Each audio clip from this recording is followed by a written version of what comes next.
तो हेलो दोस्तों, नमस्कार। तो कैसे हैं आप लोग? तो हम बेसिकली अभी आज से स्टार्ट करेंगे डेली बेसिस पे आपको मैं थोड़ी-थोड़ी बेसिक चीज़ें जानकारी दूँगा। तो जो मोस्ट ऑफ कॉमन क्वेश्चन रहता है प्रॉफिट एंड लॉस। तो देखो होटल हो, रेस्टोरेंट हो, कैफ़े हो या कुछ भी हो, आप एक normal fast food QSR run कर रहे हो या आप एक क्लाउड किचन रन कर रहे हो, आपको प्रॉफिट एंड लॉस जो चीज़ है वो आपको पता होनी बहुत ज़रूरी है। Being a owner, being a kitchen member, being a एफ&बी टीम, आपको ये चीज़ पता होनी बहुत ज़रूरी है। आप एक रेस्टोरेंट मैनेजर हैं तो आपको ये चीज़ तो बिल्कुल बहुत ज़रूरी है पता होना। अगर आप एक हेड शेफ लीड कर रहे हो, एक एग्जीक्यूटिव लीड कर रहे हो, तो you have to know about your PNL.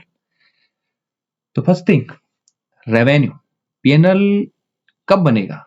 जब आप क्या करोगे? रेवेन्यू। तो रेवेन्यू मीन्स होती है सेल। जब आप सेल जनरेट करोगे तो क्या होगा? आपका पीएनएल बनेगा। ठीक है, तो फर्स्ट थिंग आपको चाहिए रेवेन्यू। तो रेवेन्यू कहाँ से आता है भाई? होटल्स के अंदर रूम का रेवेन्यू आता है, फूड एंड बेवरेजेस रेवेन्यू आता है, अदर रेवेन्यू जिसमें स्पा, पार्किंग एंड जो बुफेट, ओडीसी, ये सब चीजें जो होती हैं वो देखो। वो ओडीसी में बहुत सारे लोगों को कंफ्यूजन रहता है। ओडीसी का एक सेटअप का कॉस्ट अलग होता है बॉस, और क्या होता है, फूड कॉस्ट अलग होती है। ठीक है, तो ये तीन चीजों से हमें क्या होती है? रेवेन्यू जनरेट होती है। ठीक है, ये बेस मेन तीन चीजें हैं जिससे हमें रेवेन्यू जनरेट होती है। फिर आती है COGS, cost of goods sold. ठीक है, तो देखो यहाँ पे बॉस मैन पावर इंक्लूड नहीं करनी होती है। ठीक है, तो जो कॉस्ट होती है, अब क्या कर रहे हैं, जैसे मैंने बोला आपको रूम रेवेन्यू, अब मेरे होटल का रूम लगा हुआ है तो उसका रेवेन्यू मुझे जनरेट हो रहा है, तो उसके लिए कुछ तो सप्लाईज लगेंगी। अरे सोप्स लगेंगी, बेडशीट लगेंगी, और भी सैनिटाइज इक्विपमेंट लगेंगे, और भी चीजें लगेंगी ना वहां पे, तो उसकी जो सप्लाईज होती है उनकी कॉस्ट।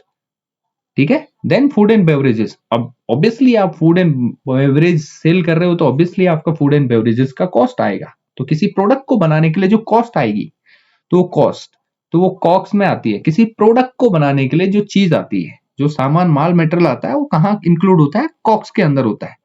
ठीक है, फिर होता है other cost. Other cost in the sense आपका और भी चीजें जो ये मैंने आपको बोला, स्पा, पार्किंग, ये ओडीसी ओडीसी का जो भी सेटअप वटअप का होता है, वो क्या आएगी? वो कॉस्ट कहाँ पे आएगी? अदर कॉस्ट में वो आएंगी। ठीक है, देन थर्ड थिंग आती है ग्रॉस प्रॉफिट। पहले तो ये बताना नहीं होता लेकिन समझ जाओ ग्रॉस प्रॉफिट क्या होता है। अब ग्रॉस प्रॉफिट होता है रेवेन्यू से आपने कॉक्स घटानी है, तो क्या बनेगा आपका? रेवेन्यू माइनस कॉक्स, तो आपका बनेगा ग्रॉस प्रॉफिट। ठीक है, तो यहां पे आपको ग्रॉस प्रॉफिट क्लियर हो गया। फिर आता है मेन, सबसे मेन चीज है बॉस, ये ऑपरेटिंग एक्सपेंसेस। बहुत मेन चीज है, मैंने बहुत बेसिक तरीके से क्लियर करके मैंने ये पूरा पीएनएल बनाया है कि आपको इजी टू समझ में आए। ठीक है, staff salary and wages, operating. अब मैं कोई बिजनेस रन कर रहा हूं तो उसके लिए मुझे क्या लगेगा? Man power. तो मैन पावर कहाँ है? ऑपरेटिंग एक्सपेंसेस है। ऑपरेट करने के लिए क्या हो रहा है? मैंने स्टाफ हायर किए हैं। ठीक है, तो ऑपरेटिंग एक्सपेंसेस में आपका स्टाफ सैलरीज एंड वेजेस आ गया, यूटिलिटीज, इलेक्ट्रिसिटी, वाटर, और भी चीजें होती है जो माइनर खर्चे होते हैं, वो आएंगे कहाँ पे? इसके अंदर। जैसे आपका गैस सप्लाईज हो गया, वो यहाँ पे इंक्लूड होगा। इलेक्ट्रिसिटी, वाटर और गैस सप्लाईज यहाँ पे आएंगी यहाँ पे। फिर आएगा आपका मेंटेनेंस कॉस्ट। अब ऑपरेट करना हो तो मेंटेनेंस का अच्छा टूट फूट होगी, तो वो कहाँ पे आएगा? मेंटेनेंस कॉस्ट में। फिर आएगा मार्केटिंग एडवर्टाइजमेंट कॉस्ट। मार्केटिंग या आप कुछ प्रमोशंस करते हो तो उसके लिए क्या आएगी? आप इंस्टाग्राम हैंडल के लिए आपने कोई समवन हायर, जैसे मैं करता हूँ वैसे कोई रखा हुआ है, तो क्या करोगे?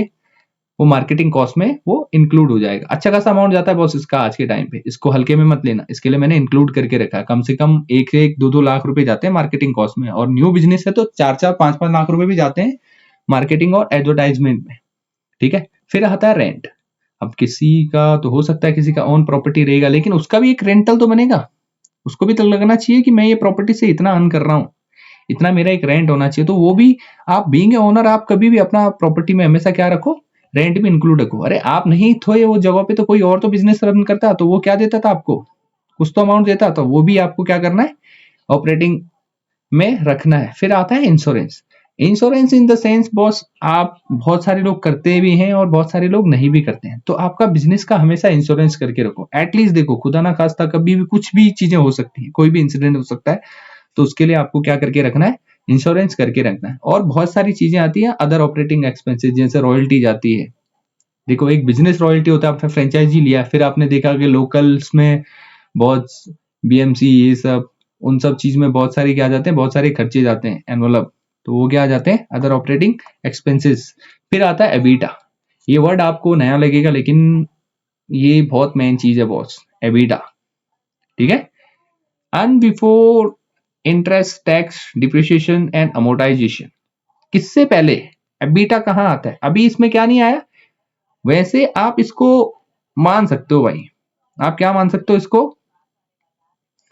आप इसको प्रॉफिट मान सकते हो। अगर आपको क्या करना है, आपके फादर अर्निंग का मनी, फादर अर्न मनी था और आपको इन्वेस्ट करने के लिए दिया, तो आप इसको क्या मान सकते हो, यहाँ पे आपका प्रॉफिट हो चुका है, इतना आपका सब कुछ खर्चा निकालने के बाद यहाँ पे आपका प्रॉफिट हो चुका है। ठीक है। लेकिन अगर कोई मेरे जैसा बंदा रहेगा कि जिसने मतलब कहीं से लोन लेके कुछ चीजें, फर्नीचर परचेज किया, ट्रेड मार्किंग कराया, लाइसेंस करवाया, सब ये सब चीजें, तो मुझे ये चीजें बहुत मैटर करेंगे। डिप्रिसिएशन एसेट्स, डिप्रिसिएशन एसेट्स क्या होते हैं? जिन चीजों को हम आंखों से छू सकते हैं, जैसे मैंने फर्नीचर परचेज किया, मैंने किचन में फ्रिज परचेज किया, इवन नाइफ से लेकर मेरा वो बैन मेरी फ्रिज तक मेरा किस में आएगा, डिप्रिसिएशन एसेट्स।